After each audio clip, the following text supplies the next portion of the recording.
Hey there everyone, Martin Tennant here today. I'm going to bring another guitar lesson for you. This time we're going to look at a new subject. We're going to look at double stops.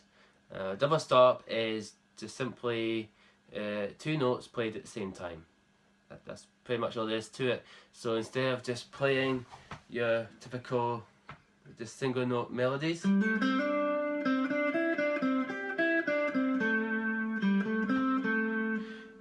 instead you'll start incorporating double stops, which will involve you playing two notes at the same time.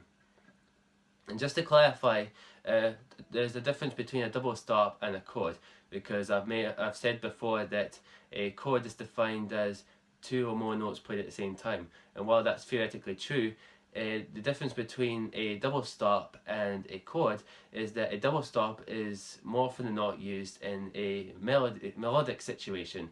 It's used as part of a riff, as part of a as part of a melody, or part of anything, but not necessarily part of a harmony. That's chords' function. Chords are designed to act as the harmony and main body of the song, whereas the melody is for the main hook and the main theme of the song. So double stops are for the melodic part of music and not for the harmonic side of it. In case you're wondering what a double stop sounds like, here's a couple for you.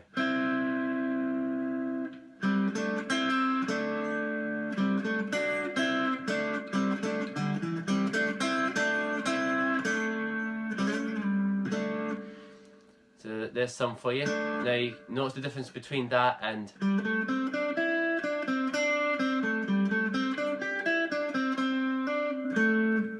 the double stop.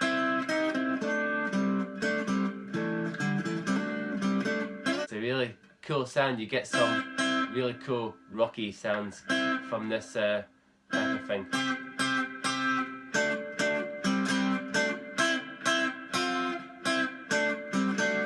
You can really spice up your playing in a big way, and it has a huge sound. I'm going to show you today how to play some of these double stops, and there's more than just one type of double stop. You get some different shapes, some different positions that you can play these double stops, and I'm going to show you some of the most common ones that you'll come across as a guitar player, and you can start using these and use it to embellish your playing. And in the next lesson I'll show you how to use these double stops in musical context. But for now, let's focus on actually learning how to play these things. So let's zoom in on the neck and check these double stops out. Okay, so let's start off with a very simple, being your most basic double stop that you could theoretically play on the guitar. So let's start off with one based on the strings G and B up here on the 5th fret. That's a double stop. Now, like I've already said, a double stop is just basically two notes played at the same time. We're not going to be picking them one after the other like this. Okay, we're going to be picking them exactly the same time. And I can't show you what I'm doing in the right hand, but all I'm really doing is just picking, instead of just going through one string, I'm going through two at the same time, in the same motion that you would do as though you're just picking one string. But instead we're going to be picking two strings. So just think of picking down through a note, except that you're going to be doing two instead of just one. Make sure your picking of these notes is very precise. You don't want to go straight down through all strings, because you might get some extra muting that you don't want, or you might accidentally hit an open string, and you don't want that. You just want the strings that you want to stand out Okay, so we have is a partial bar on the strings B and G, and we've got here on the 5th fret. Want to use the tip of your finger here and the underside of your finger here to meet out the high E and the D strings. Just to not that you'll necessarily be strumming the whole strings down, but it's just as a precaution to make sure that these strings don't accidentally get picked. So when you're doing these double stops, try and get into the habit of making just automatically getting your finger in a position where it will mute out these strings. And if you feel the string lightly brushing against your finger on both here and here, then you know that you're doing the job. Okay, so that's the first one. Now let's try and do the exact same type of double stop, but using your third finger. So this time we're going to do it on the same strings, G and B, but we're going to play it on the 7th fret this time. And this is it here. Now the key here, as well as doing the same thing, we've got a partial bar over the strings B and G, and we've got the underside of the finger here meeting out the high E, and the tip here meeting out the D. So it's important to do that as well. And again, make sure that you're very concise in picking only those 2 strings and not brushing any other strings. Most importantly of all, for you to make sure that you've got good support, keep this finger down where it is. So as you can see, I've got it still in the same position as I did when I was just doing that double stop. But now I'm keeping that there while I'm doing the double stop on the 7th fret. So now those 2 fingers look like mirror images of each other. I guess you can say it looks like kind of like 2 arches, like, and that's leading to an entrance to I don't know, through a house or somewhere like that. Which it's a good way to think of it. But the reason for doing that is that it will help you get the support to keep this finger in check. If you take this finger off, your support will drastically be decreased, and you find that your finger, not only will your hand lose control, but your hand here and fingers will be wagging over the place. So keep that in check by keeping this finger in the position identical to where your 3rd finger is. Okay, so that's 2 double stops, one using your 1st finger and one using your 3rd finger. Now let's try and do the same thing on the next string up. So instead of doing it on strings G and B, now we're going to do it on strings D and G. So let's go do the 1st finger, and we'll do it on the 5th fret. Just keep everything in the same place. So now your 1st finger should now be fretting strings D and G. And just like before, make sure that your finger is meeting out the strings either side of the strings that you're wanting to ring out. So the tip of your finger should be meeting out string A, and the underside of your finger should be meeting out the B string now. And that's what you should have.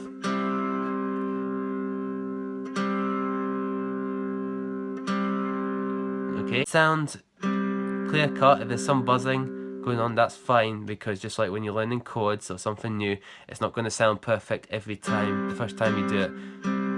Just keep on practicing it, and keep on, do the muscle memory thing where you do the shape, hold it there, and for 10 seconds, take your hand off, shake it off, and do that again. And by the time you finish doing that over a series of a week, those shapes will become accustomed to you. So now let's do the 3rd finger double stop on the D and G strings now, this one here. Again, make sure that this finger is staying in the same position, just like you would if you were just doing that one on its own. Keep it there while you're doing this one to give it that little extra support.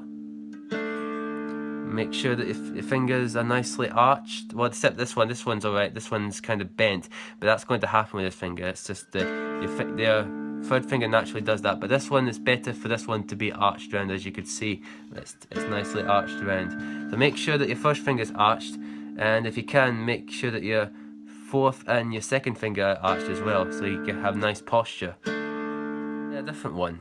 We're going to do one that will be using 2 different fingers instead of doing just the 1 finger, okay?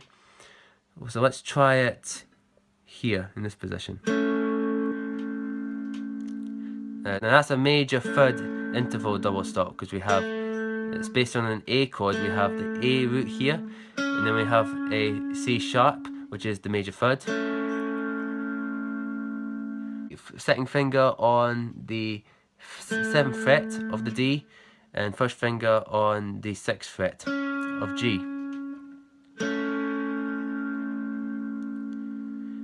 And if you can, mute out the strings either side to it on the D and B.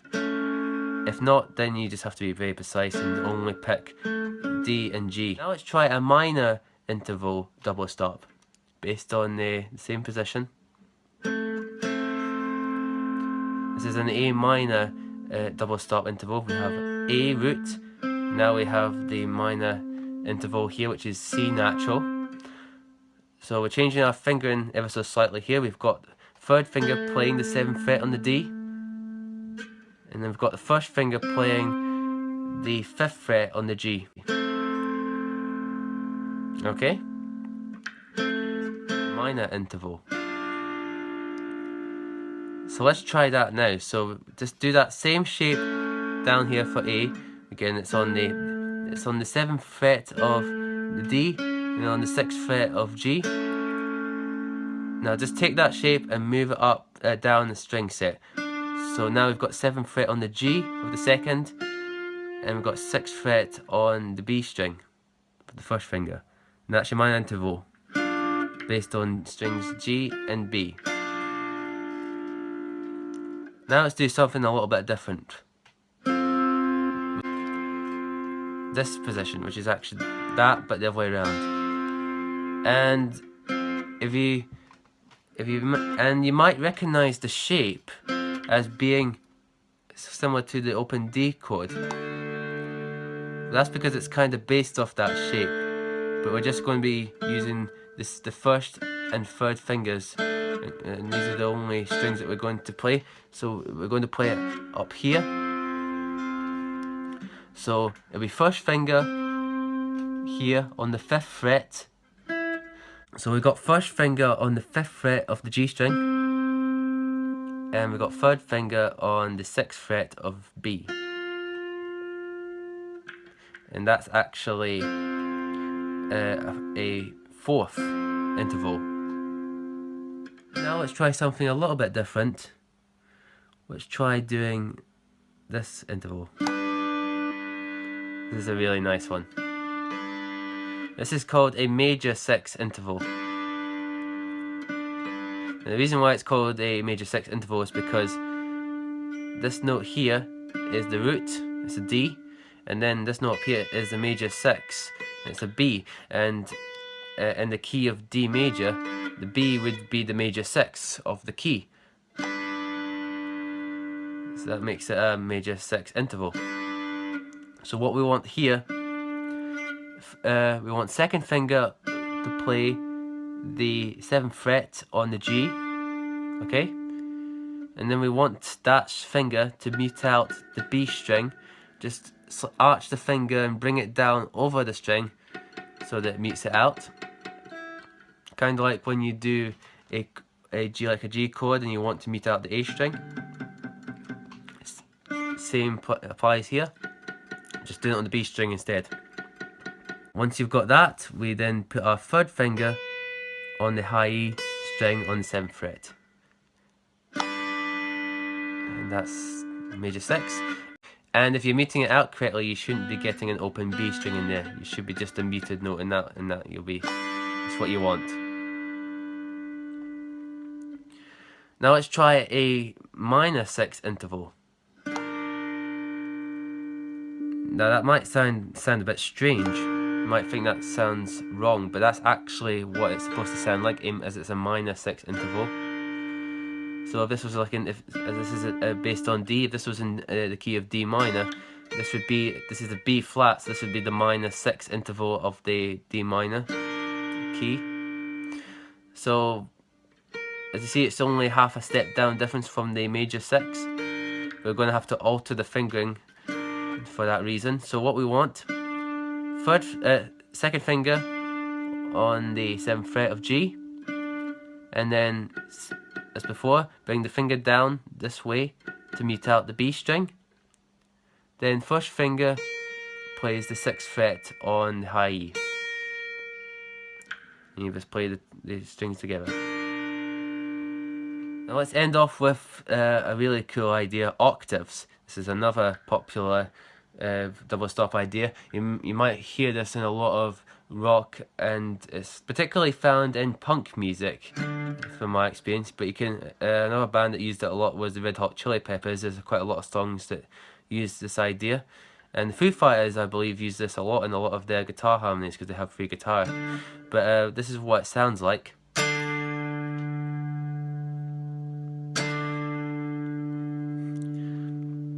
So it's basically an octave is you're playing two notes. It's actually the same note. This is a D, and this is also a D, but they're two octaves apart, which means that it's the same note but a different pitch. So this is a lower pitch of a D, and this is a higher pitch of a D, but it's the same note, same tone, but a different pitch. So that's what an octave is. So what we want to do to play this octave, you want to have the first finger on the 5th fret, in this case on the A string, and curve it round slightly to mute out the D string, and then put your pinky on the 7th fret of the G string. Make sure that the other strings are muted out, and you'll be able to play your octave. And if you're pretty good at muting all the strings around it, you can probably strum the whole guitar and just playing the octaves, so you get a percussive sound while playing the octaves.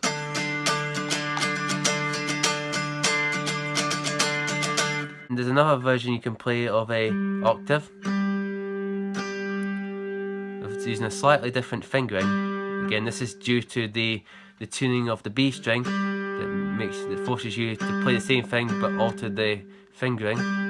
So for this one, we want first finger to go on the 5th fret of the D string, curve around to mute out the G, and then bring your pinky up here on the 8th fret of the B string, and you can bring your pinky around to mute out the high E, and then you can do the same thing. You can use that to play octave, and then you can just strum the whole thing.